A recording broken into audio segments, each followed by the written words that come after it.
Écoutez le discours panafricaniste de Guy Marius Sagna devant le capitaine Ibrahim Traoré.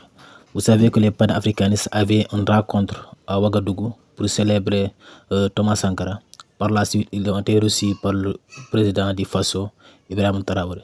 Guy Marius Sagna parlait au nom des panafricanistes.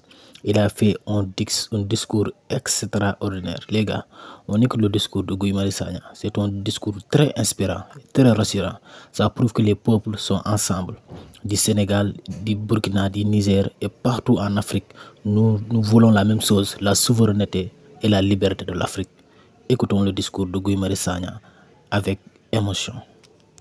Camarade président du Faso, vous savez comme nous que notre mère Afrique est le théâtre d'une guerre à mort entre deux camps.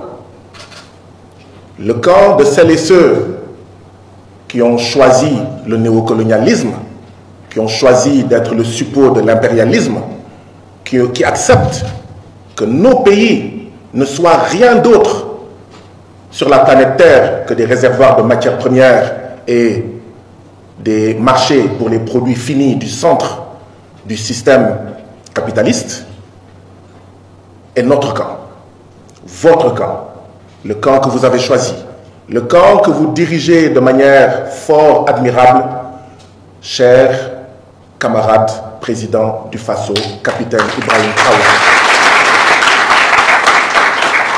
Ces deux camps s'affrontent à mort. L'impérialisme, comme le disait le camarade président Thomas Sankara, et Diop est un très mauvais élève.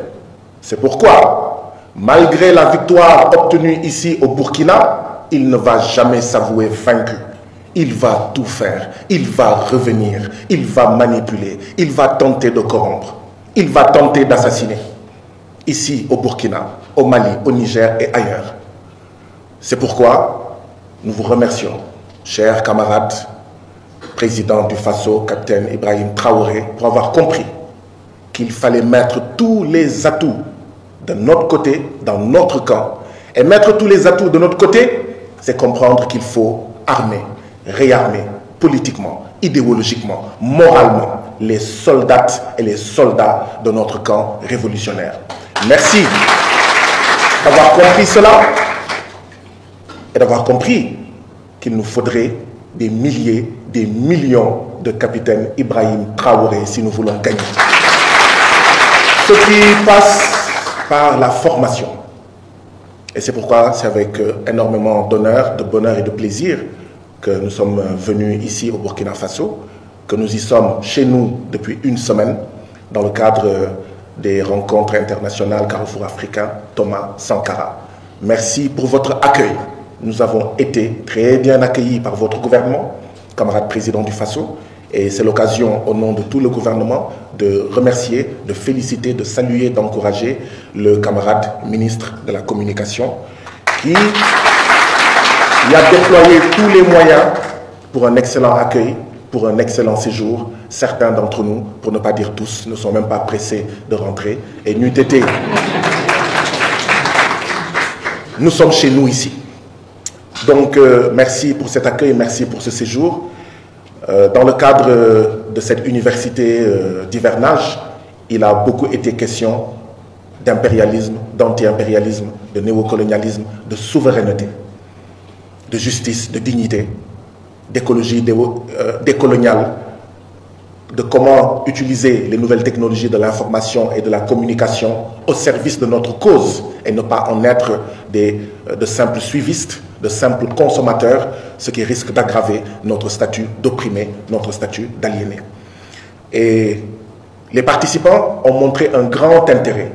Je puis vous l'assurer, camarades président du Faso, ont montré un très grand intérêt à travers leurs questions, à travers leurs contributions, à travers leur assiduité, à travers leur ponctualité. Et c'est tard que nous terminions. Souvent, j'étais très fatigué et je voulais faire l'école buissonnière, tellement le rythme était soutenu, tellement les participants nous criblaient de questions, montraient leur envie de comprendre, de mieux comprendre, d'apprendre, encore apprendre. Merci pour cette opportunité, camarade président du Faso.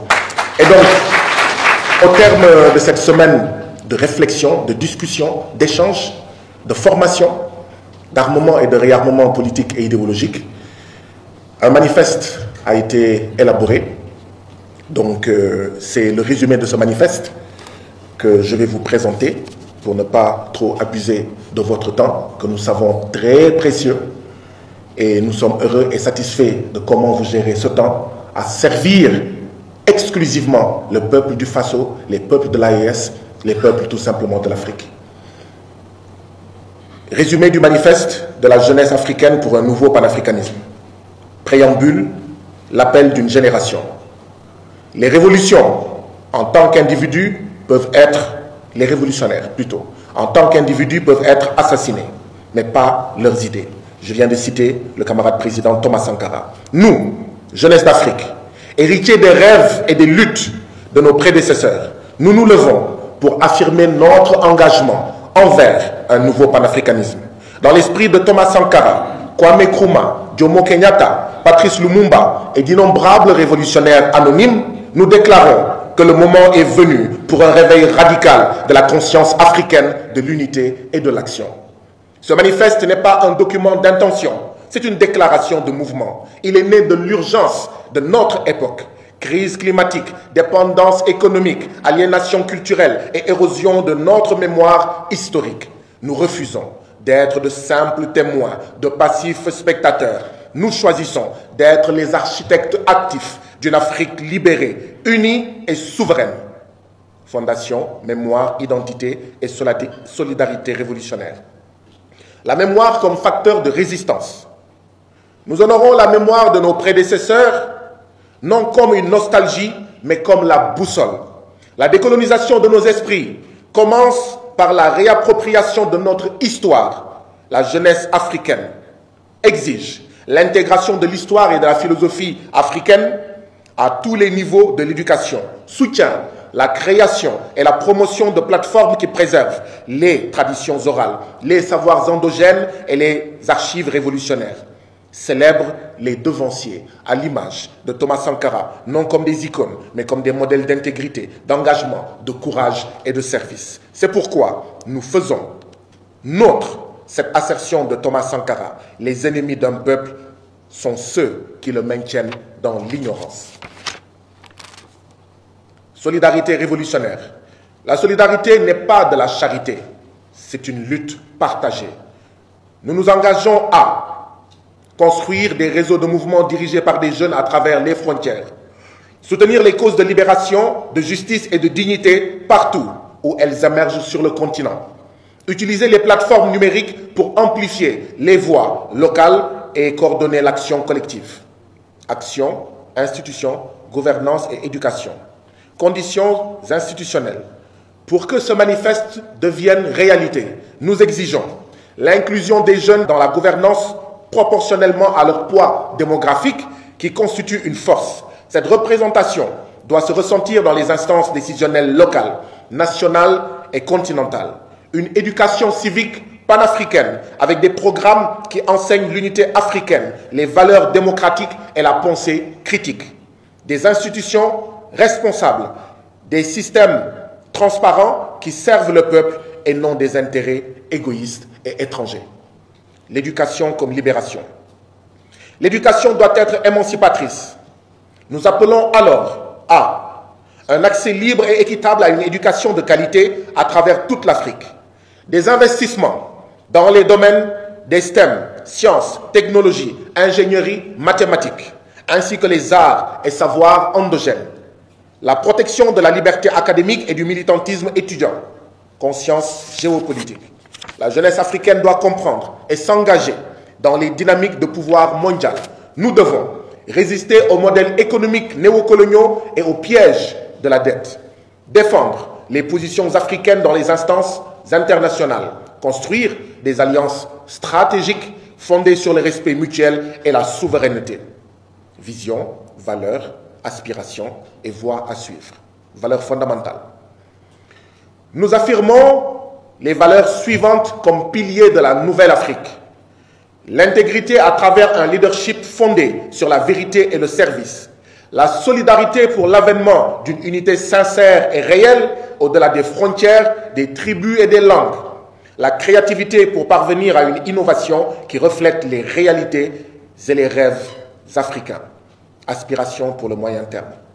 D'ici la prochaine génération, nous voyons une Union africaine pleinement intégrée avec l'effectivité d'une libre circulation des personnes et des biens ainsi qu'une monnaie commune.